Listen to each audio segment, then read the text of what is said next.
Magandang tanghali po sa ating lahat, ng ating mga kapatid. Amen. Sa araw na ito, ating tutunghayan ang kwento ng buhay ni Bartimaeus at Zacchaeus. Amen. Ating mapag-aralan at ating pagbubulay-bulayan sa ating ito kung paano nila tinanggap ang ating Panginoon Jesus. Amen. Kung paano na-transform ang kanilang buhay sa madilim patungo sa maliwanag na buhay. Kaya sa pagkakataong ito, inihiling ko na tayo ay sa mandaliang manalangin sa pagpatuloy ng ating buhay. Banal, dakila at mapagmahal ng Diyos. Nagpapasalamat po kami muli sapagkat binigyan po kami muli ng pagkakataon upang pag-aralan at bulay-bulayin ang iyong salita. Amen. Gamitin mo ang aking sarili, Panginoon, na ipahatid sa kanila ang mensahe upang sa ganun maliwanagan, maintindihan, at maipamuhay namin ang mensaheng gusto mong ipaabot sa amin. Yes. Sa pagkakataong ito, Panginoon, ang inyong lingkod ay nagpapakabang loob. Sa ganon, ipagkaloob mo ang wisdom na kailangan na aking matulog. Ang ito ay ma-share at maibahagi ko sa kapulunan. Amen. Kaya, nagpapasalamat kami sapagkat hindi mo kami nilalagpasan pagkus puro pagpapala, puro pangunawa, at puro pagmamahal ang ipinagkakaloob mo sa amin. Amen. Bayaan ng Panginoon na muli namin ibalik sa iyo ang papuri, pagsamba at pasasalamat. In Jesus' mighty name. Amen. Amen. Ngayon po ay samahan niyo akong maglakbay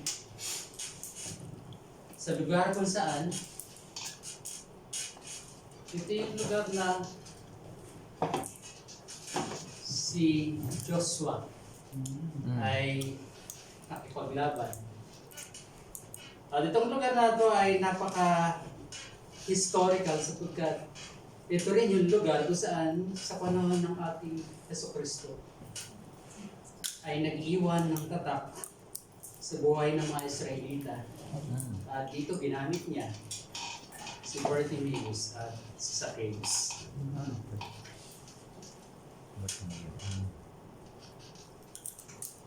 Pinangmalatan ko pong transforming effect in encountering Jesus ang aking mensahe sa araw na ito.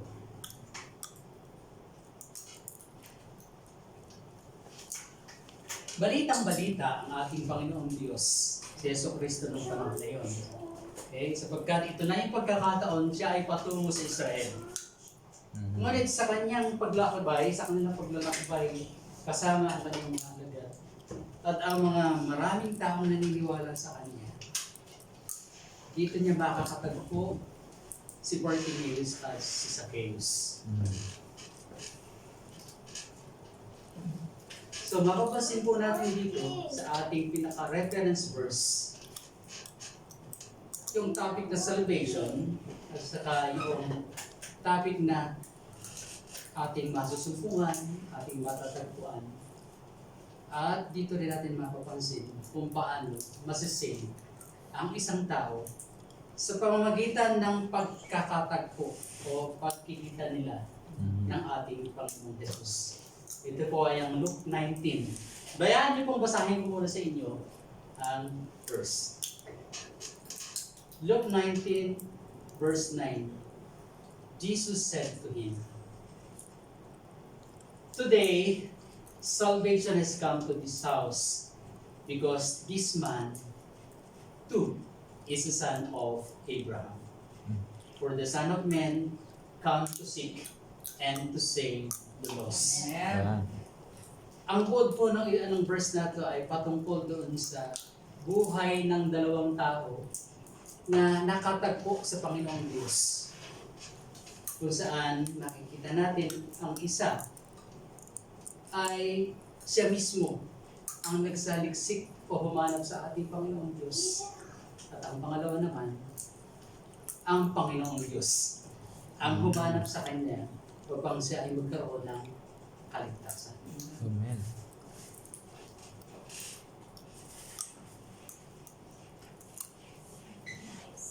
Ang una po ay si Bartimaeus. So Bartimaeus was one of those in Jericho who, for a very special reason, wanted to see Jesus. Sa'yo nga.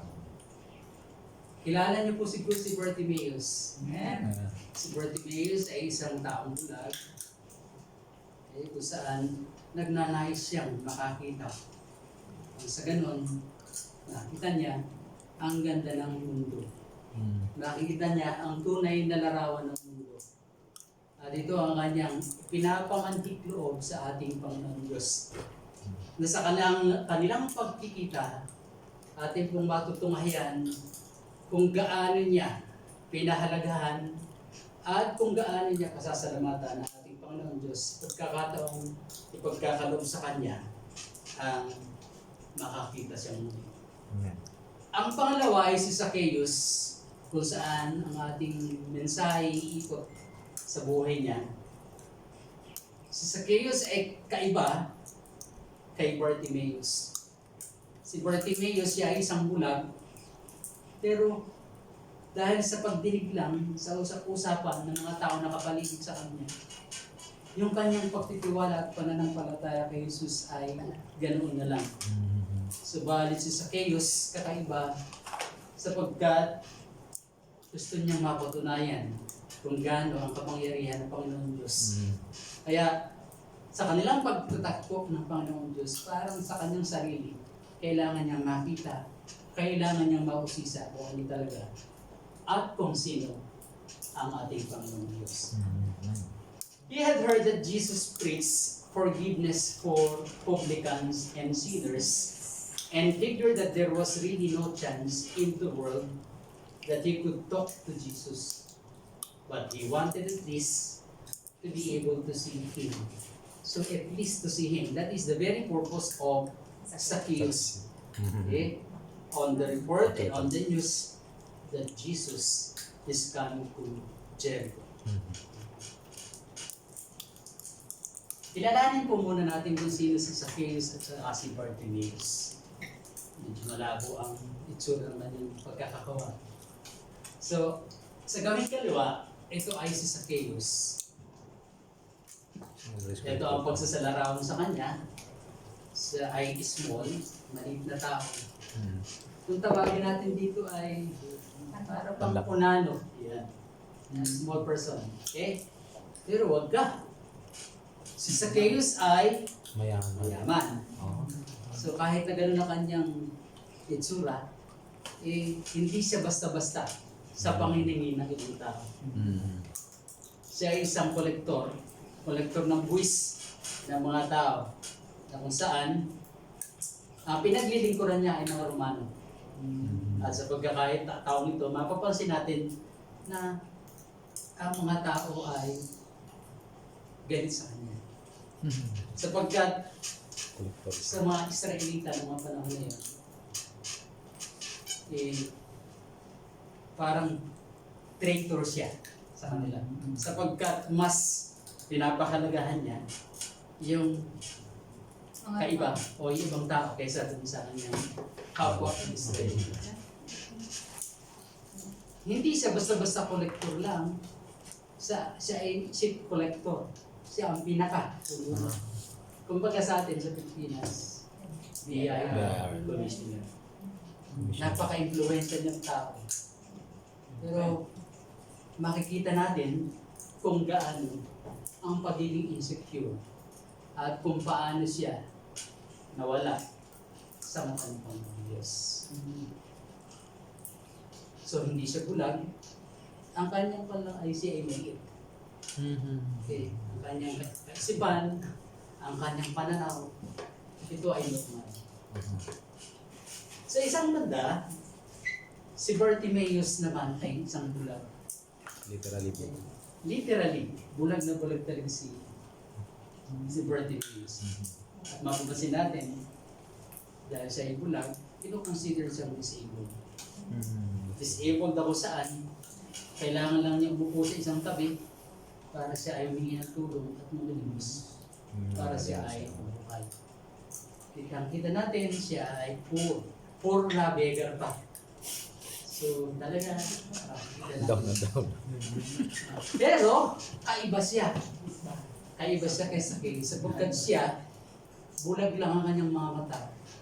Pero, ang kanyang kaisipan patungo doon sa tama, Okay. maliwanag, malinaw na malinaw, Yes. ang kanyang mata. So, ibig sabihin, mapapansin natin, may dalawang uri ng blindness dito. Yes. Okay?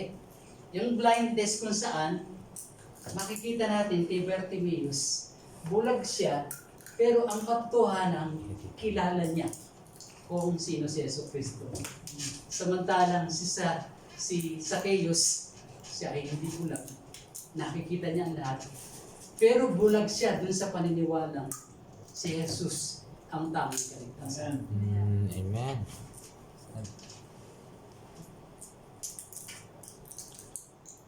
Ganito isinasalarawan kung paano ang kanilang pagiging bulag. Literal na hindi nakakakita si Bartimaeus can see. Figuratively, si Zacchaeus, ganun ang pagsasalarawan sa kanya. Siya rin ay isang bulag. Kung silang dalawa ay kakaiba, ang pagtingin ng tao sa kanila, hindi sila mahalaga. Wala silang masakit ng tingnan, wala silang silbi para sa kanila. Sa kapwa. Lipunan. Kaya, kung papansinin natin, nung paparating si Jesus at ang kanyang mga kasama, ay, hindi sila pinapansin. Kung ano man, kung matatabingan man sila, hindi sila pinapansin. Pero, itong dalawang ito, nais nilang makita si Jesus. Kaya sila ay very persistent. Mapapansin niyo si Bartimaeus, kahit siya ay bulag, sinisikap niya na makatagpo niya ang Panginoon Diyos o si Jesus. Samantalang si Zacchaeus, kitang-kita niyo, dahil sa kaliitan niya, Okay. natatabing sa mga tao. Hindi niya makita. At sa pagkakataong to, wala siyang panahon na makikita si Jesus. Kaya, nung nabalitaan niya na malapit na, nagtatakbo siya.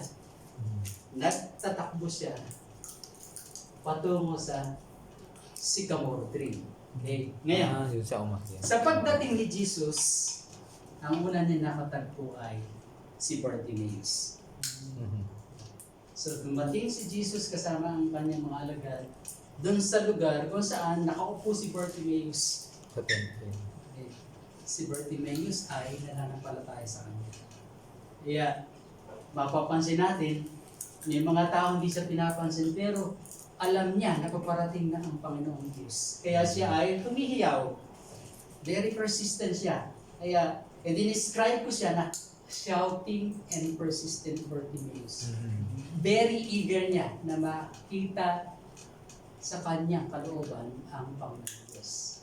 So ito ay nasusulat sa Lucas 13. He called out, Jesus, Son of David, have mercy on me. Amen. So doon sa sinasigaw ni Bartimaeus, kitang-kita mo na yung kanyang pananampalataya sa Panginoong Diyos. Maawa ka sa akin. Okay? Ano kaya yung kanyang inihiling sa Panginoong Diyos? Hinihiling niya na siya ay makakita. Tingnan natin kung ano ang ginawa ng Panginoong Diyos. Yung mga kasamahan ni Jesus sa ibang tao, pinipigilan siya. Sa kanila kasi walang silbi. Walang silbi si Bartimaeus. Kaya wala siyang karapatan para lumapit kay Jesus. Pero si Jesus, ang ginawa niya, tinawag niya. Pinansin niya si Bartimaeus. Kaya ganito ang kanyang sinabi sa Luke 8:42. Jesus said to him, you are asking for sight? Then Jesus told, receive your sight. Your faith has killed you. Amen. Nanampalataya kasi siya. Pinaniniwalaan niya kasi si Jesus, kaya sa pagsusumikap niya, na makausap si Jesus. Dahil nakita na Panginoon Diyos ang kanyang puso. Ipinagkaloob ni Jesus ang sight sa kanya. Amen. Immediately, he received his sight. Okay? And followed Jesus. Not literally following Jesus wherever Jesus. Okay? We'll go. Following what Jesus is asking him, Okay. those believers to do. Praising God. When all the people saw it, they also praised God. Because this is a miracle. This is what we call amazing grace. What an Amen. amazing grace given by Jesus to Bartimaeus. That Amen. is because of his faith. Amen. Let us see. What an amazing grace. How sweet the sound. That saved a wretch like me. I once was lost, but now am found. Was blind, but now I see. So you can see there, I have there the origin where I get this one. This is according to John Newton. It is according to his personal experience. This is how he experienced the amazing grace of Jesus. Pagka tayo isang bulag, wala tayong ma-appreciate kundi ang tulog, kundi ang naririnig. How sweet the sound. But you know, if you're given this sight, how sweet it is when they are seeing and at the same time, we are hearing. Sa pakiramdam niya, dati siya ay wala. Wala siyang nakita, wala siyang silbi. Pero ngayon, natagpuan niya ang tunay na kaligtasan. Natagpuan niya ang Panginoong Diyos. Amen. Sa ating buhay, ganito ba ang ating pag-asa? Ganito ba tayo na nanampalataya sa Panginoong Diyos? Na sa isang pagkakataon na kung saan tayo ay etelos, tayo ay puro problema. Kaya ba natin? Ang pananampalataya ba natin ay kayang ihalintulad kay Bartimaeus? Amen. Napakahirap mamuhay ng sa ganun. So, ibig sabihin, bulag ang kanyang mata, pero si Bartimaeus kailanman hindi nabulag ang kanyang mata sa pagtingin sa Panginoong Diyos. Amen. Sapagkat ang kanyang puso at ang kanyang pananampalataya sa Panginoong Diyos ay tinuna. Ang kanyang hope ay pinagkatiwala niya sa Panginoong Diyos. Kaya ang Panginoong Diyos pinagkaloob sa kanya ang kanyang hinihiling. Sa ating pananampalataya sa Panginoong Diyos, mangyayari kaya ang katulad na nangyayari kay Bartimaeus sa atin?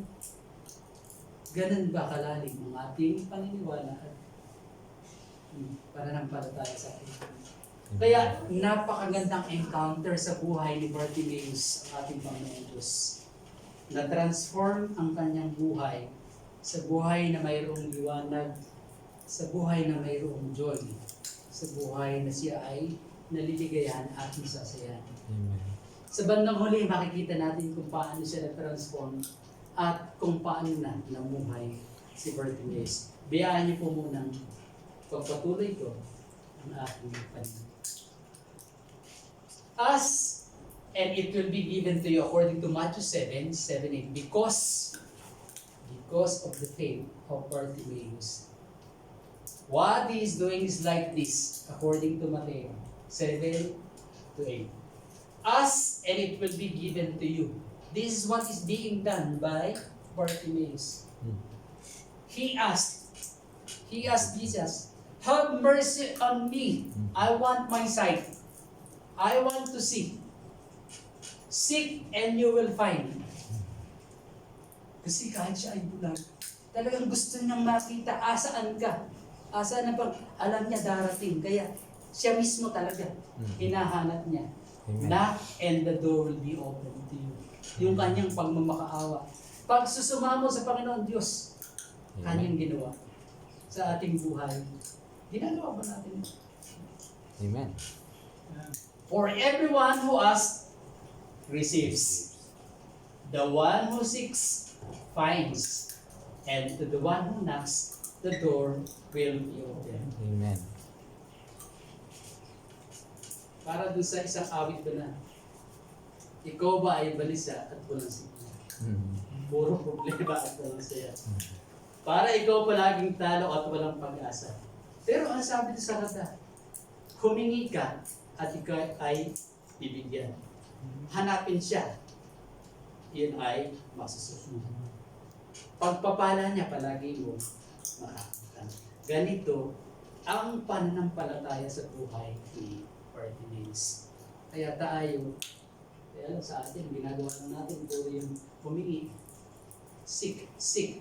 Pero seek for His guidance only.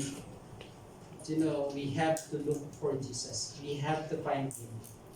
We have to be persistent in finding Jesus. For Bartimaeus, Jesus is an amazing grace. Amen. But for Zacchaeus only climbed the sycamore tree just to see who is Jesus. And at this moment, Zacchaeus is not believing Jesus. He knows, he heard all those miracles, all those good things that Jesus is doing or are doing. But you know, you can see why. He wanted to see who Jesus was, but because he was short, he could not see over the crowd. So he ran ahead and climbed the sycamore tree to see him. Since Jesus was coming that way, so wala siyang pagkakataong makikita niya kasi napakalit niya. Kaya ang ginawa niya, nag-ilis bata siya. Imagine isang kinikilala na personalidad sa isang bayan. Check collector siya. Para sa ating BIR commissioner, nagparang batang tumakbo sa kagustuhan ng makita si Jesus. So nakita, kumbaga doon sa punto na yun, makita natin nagpakababa na siya.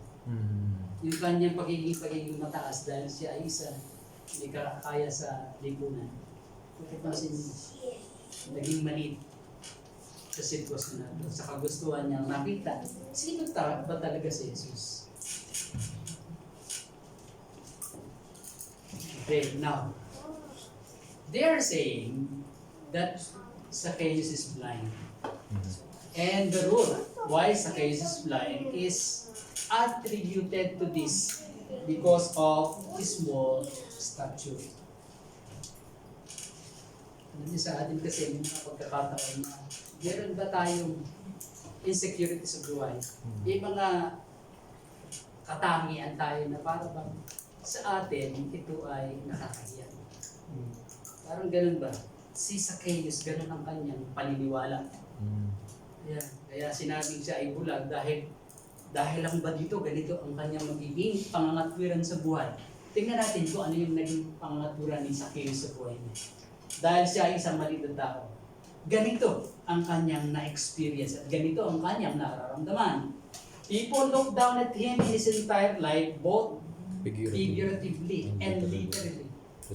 Okay? A very small person, worthless. So resulting to his insecurity. So he is very insecure.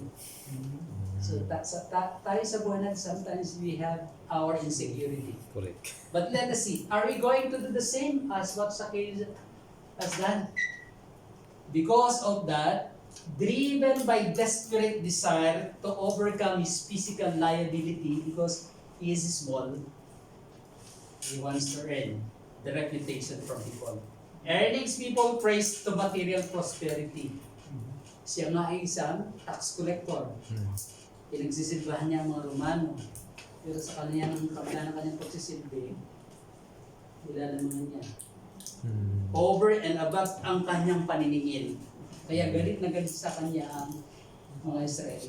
Siya kasi ang pinaka-inatasan ng gumano na maningil. Ngayon, ang ginagawa niya, sinusurpahan niya. Ganun ang ginagawa, sinusurpahan. So, ganito. Kaya, yumaman siya.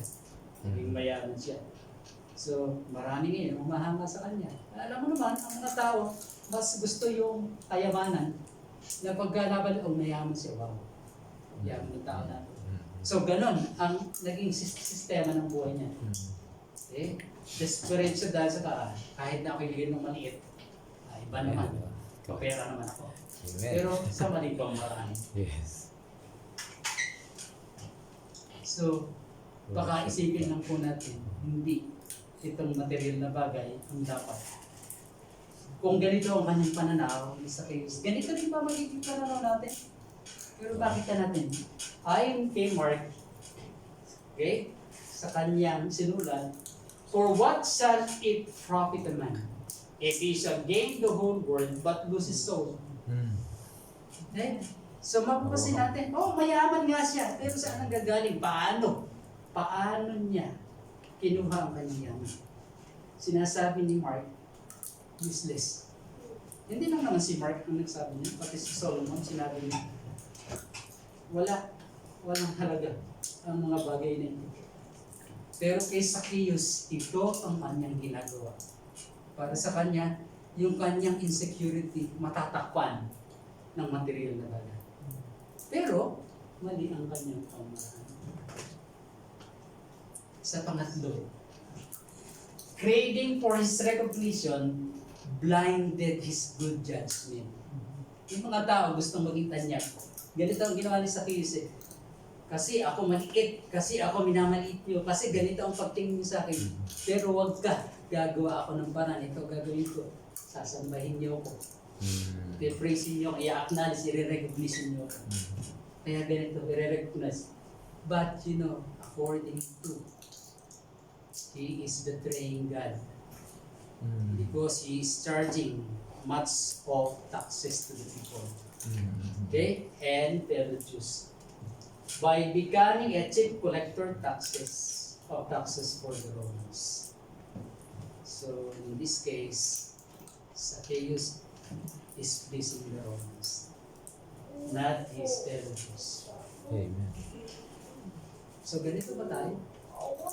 Sa buhay natin, na yung dapat nating paglingkuran, yung dapat nating pakasamahan, yung dapat nating i-consider, hindi, sapagkat sa atin, wala nang mangyayari sa akin pagka sila ang aking pinakisamahan.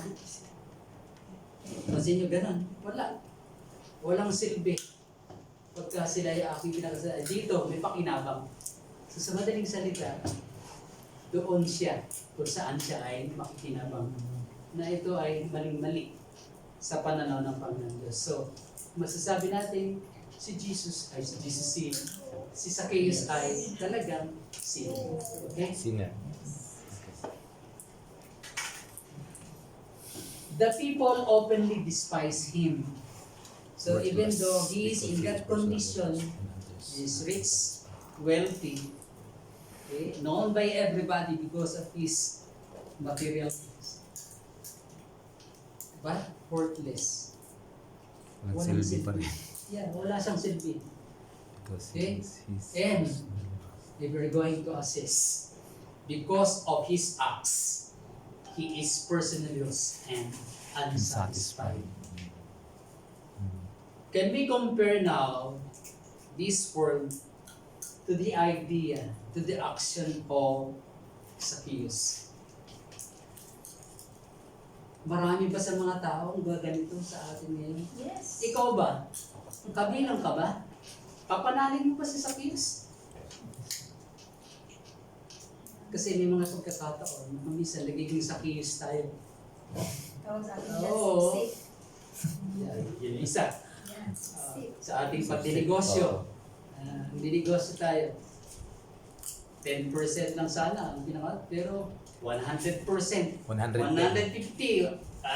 1,000% uncharged. Pahirap ka. Para kang si Zacchaeus. Binapahirapan mo ang kapwa mo. Pero hindi naman ganito ang dapat.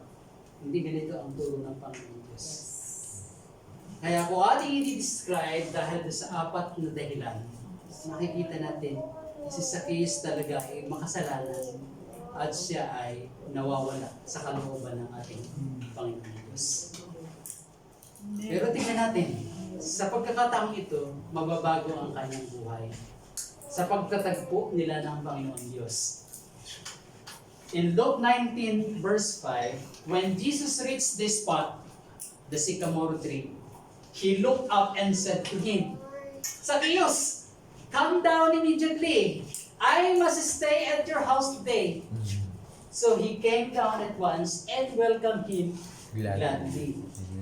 Nagulat siya. Ba? Sino ako? Para ako'y tawagin ng ating Panginoon Diyos. Para ako'y tawagin itong si Jesus. At tingnan mo, I must stay. It is very sure that I have to stay with you.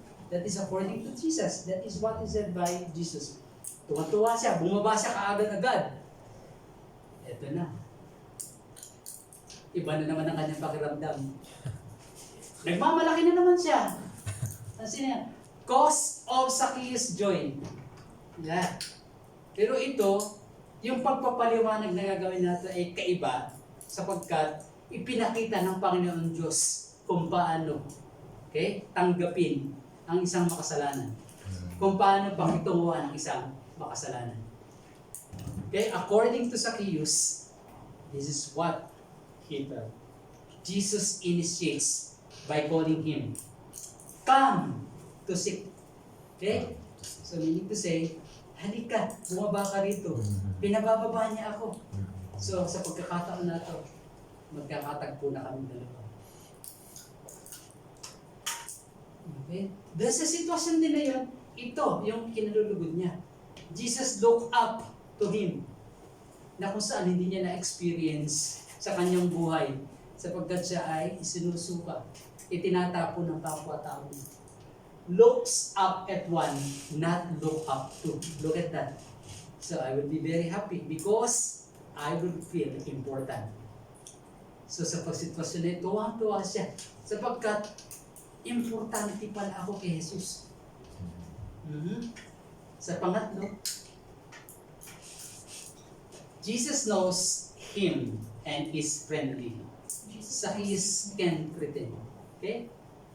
Zacchaeus can pretend. Jesus knows him. Amen. Alam niya sa puso niya na itong si Jesus, kilalang kilala ako. Kaya tinatawag niya. And according also to him, God orchestrated the meeting. It is not me. Kakaiba doon sa sitwasyon ni Bartimaeus. Si Bartimaeus siya mismo yung nagpupursige. Dito ang pursige lang talaga niya, hindi naman talaga pursiging para siya ay maniwala sa Panginoon Diyos. Kasi gusto lang niyang mag-usisa. Kaya, ayun, tumakbo siya pataas ng sycamore, diba? Pero dito, iba ang kanyang pakiramdam. Ako ang kanyang pinuntahan, hindi ako ang pumunta sa kanya. So, sa kanyang kalooban, andun pa rin yung para siya ay mataas. I am something. Okay? I am different. Sapagkat ito ang Panginoong Diyos na ito ang tumatawag sa akin.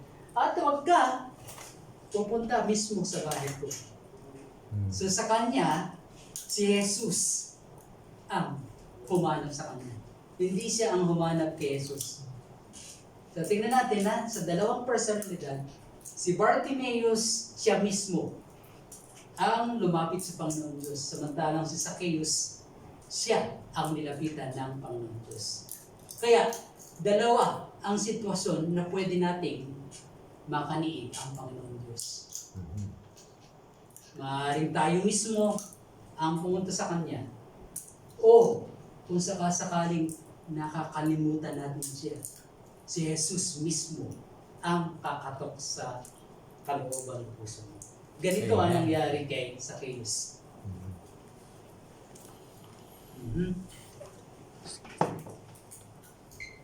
Alam nyo, sa buhay ni Zacchaeus, kung saan naiinis sa kanya ang mga tao. Pero doon sa pangyayari, Sorry, I'm sorry. There's the door open this one. Better try to open this door. I'm sorry. No problem.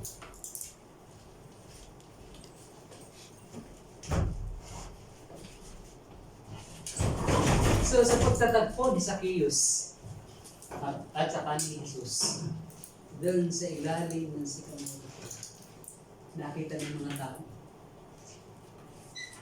Sa Luke 19 verse 7, all the people saw this and began to mutter, "He has gone to be the guest of a sinner." Anong klase ito? Si Jesus, Bisa sa tao. makikisama, magiging bisita niya. Okay? Si Zacchaeus, magiging bisita niya. Si Zacchaeus, isang masamang tao. Ganito pa si Jesus. Makikitungo siya sa mga makasalanan. So, ganun ang perception ng mga tao. Totoo naman sa atin. Pagka isang makasalanang tao sa atin, kung magkaminsan, at kung nabubulagan tayo, ikaw pa ang pupulaan. Uy, ba't kinakausap mo yun? Masamang babae. Dapat sumama ka sa kanya. Hindi mo ba alam na pipintasan ka ng kapwa mo pagkatukas mo? Kasi ganun siya sa Panginoon.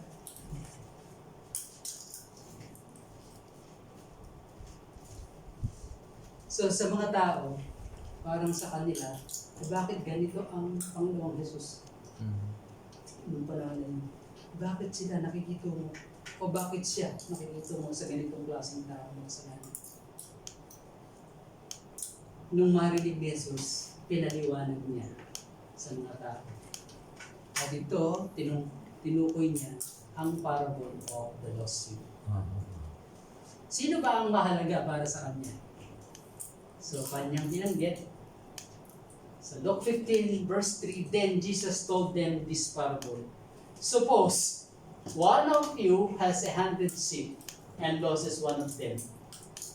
Doesn't he leave the 99 in the open country and go after the lost sheep until he finds it?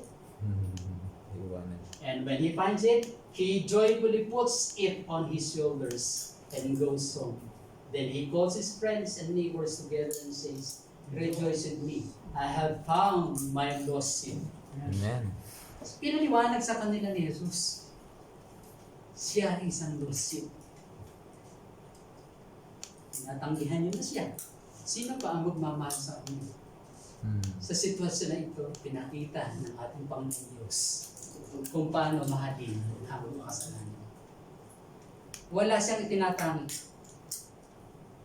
Makasalanan ka man o hindi ka makasalanan. Pagka kailangan ka niya, kailangan siyang pumasok sa iyong panutan, gagawin at gagawin. Isa pa, I tell you that in the same way, 3 will be more rejoicing in heaven over one sinner who repents than over 99 righteous person who do not need to repent. Mahalaga tayo sa mata ng Diyos. Mahalaga tayo. Kahit isa ka man, iisa ka nga, pero ikaw naman ay handa akong tanggapin. Sabi ng Panginoon, handa kang maniwala sa akin. Napakasaya ko sapagkat kung yung siyang napot-siyang naman ay very unstable sila sa pananampalataya nila sa atin. So, mas mahalaga ang isa. Hindi naman nasusukat sa dami kasi. Amen. Hindi naman nasusukat sa dami ang Quality. tunay na pananampalataya. Kaya nga, sabi nga kung saan pa marami, doon ang malaking kamalian. Yes. Sa sitwasyon na nangyayari sa ating mundo ganito, konti yung talagang naniniwala sa ating Panginoon Diyos. Marami ang nawawala. Pero matatagpuan ng Panginoon Diyos, diba? Konti pa rin ang maniniwala at mananampalataya. Amen. Isa pa, the parable of the lost coin. Ito pa rin ang kanyang paliwanag. Suppose a woman has 10 silver coins and loses one. Doesn't she light a lamp, sweep the house, and search carefully until she finds it? So, ibig sabihin, mahalaga. Kahit na siya ay isang maliit na halaga. Hindi mabubuo ang piso pag wala 5. Yeah, Parang ganun, di ba? So, ayun. Ganun niya ipaliwanag kung bakit gustong-gusto niya makapunta kay Zacchaeus. And when she finds it, she calls her friends and neighbors together and says, "Rejoice with me, I have found my lost coin. In the same way, I tell you, there is rejoicing in the presence of the angels of God over one sinner who repents." Amen. Napakahalaga. Amen. Napakahalaga sa Panginoon Diyos. Okay? Hindi yung dami, kundi yung tunay na pananampalataya at pagsamba sa Kanya.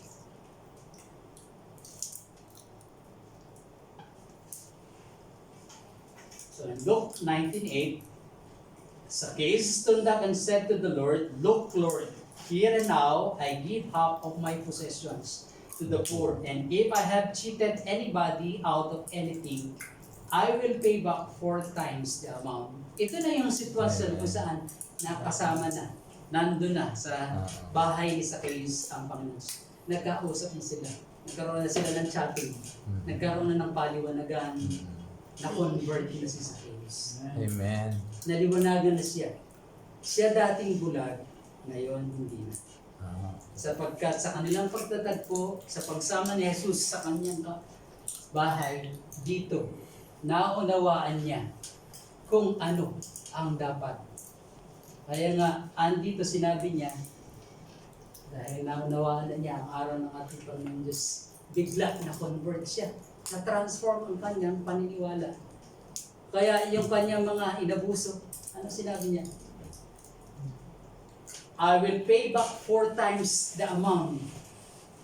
4 na beses ibabalik ko sa kanila. At yung kalahati ng aking kayamanan, ipagkakaloob ko sa mahihirap. Baka nga dito isa pa si Bartimaeus na kanyang nabigyan. Kung titignan natin, parang napakaganda. Pero ang katanungan, kaya mo ba? Kaya mo ba yung ginawa ni Zacchaeus niya? Amen. Sa atin sa buhay, iba yung nangyayari. Ito kasi reminder lang sa atin. Sa atin kasi hanggang makakapagsamantala tayo, gagawin at gagawin. Hanggat na magkakaroon tayo ng opportunity, ginagawa natin. Hanggat gusto natin magkaroon, kahit nakakatapak tayo sa iba, ginagawa natin ito. Pero hindi yun ang gustong ipabatid. Hindi yun ang tinuturo ng Panginoon Diyos sa atin. Ginamit niya si Zacchaeus upang sa ganun, maunawaan natin na hindi lamang sa mga material bagay tayo itingin. Na hanggat maaari, itulong natin, ipagkaloob natin. Huwag natin pagsasamantalaan ng ating kapatid. You can see now. This is now the transformation and the effect of the encounter of Jesus in Bartimaeus and in Zacchaeus. Si Bartimaeus, so ibig sabihin, dun sa kanilang pagtanggap sa ating Panginoon Diyos at sa kanilang paniniwala dito, sigurado yung salvation nasa kanila. At tingnan mo si Bartimaeus, Nagtatrabaho na. na-transform siya. Hindi na siya ngayon nangangalimos. Na-dignified na ang kanyang buhay. Ganito kumilos ang Panginoon Diyos. Amen. Sa pananampalataya ni Bartimaeus. Tingnan natin naman si Zacchaeus. Tingnan niyo siya. Dati, Sacrifice man. ay, nangangamkam siya ng pera. Pero ngayon, ibinabalik niya. Sapagkat ito yung kanyang natutunan sa Panginoon Diyos, sa kanilang pagtatagpo. Amen. Napakagandang larawan. Yes. Napakagandang aral ang ating nakita, ang ating narinig sa araw na ito. Look at this. Ito ang mararamdaman ng bawat isa sa atin, kagaya ng naramdaman ni Bartimaeus at ni Zacchaeus. In Psalm 23:6, surely goodness and mercy shall follow me. Okay? All the days of my life, and I will dwell. Pagkat natagpuan nila ang Panginoong Diyos, kaya alam nila, kasama nila ang Panginoong Diyos sa kanyang bahay. Look at that. Forever. Forever. Amen. Be it.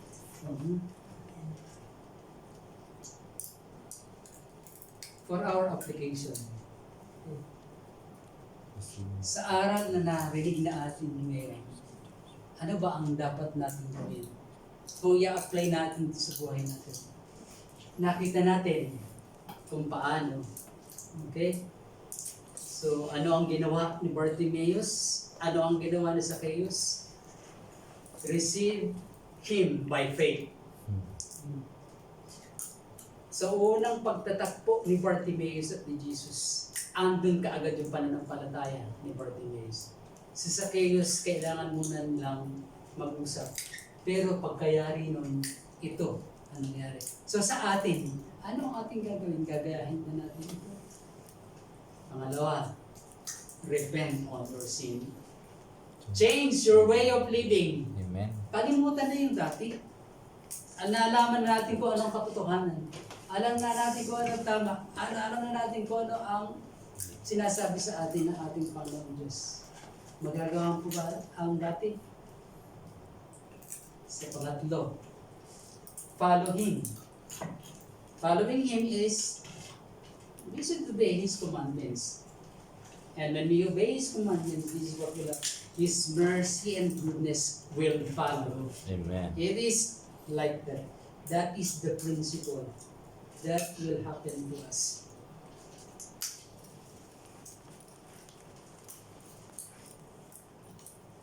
For our conclusion, according to the story of Bartimaeus and Zacchaeus, there is hope only because of Jesus' amazing grace. Amen. You can see Bartimaeus from the beginning is walking with Jesus. But look at Zacchaeus. Jesus came to seek and to save sinners. Okay? So, you can see Zacchaeus welcomes Jesus. Tinanggap niya. Nanampalataya na siya. Kaya, sa pagkakataon ito, isang bagay ang iwanan ko sa inyo. Naging Bartimaeus na ba tayo sa Panginoon natin, Panginoon Diyos? Naging Zacchaeus ba? O hanggang ngayon, kayo ay si Zacchaeus?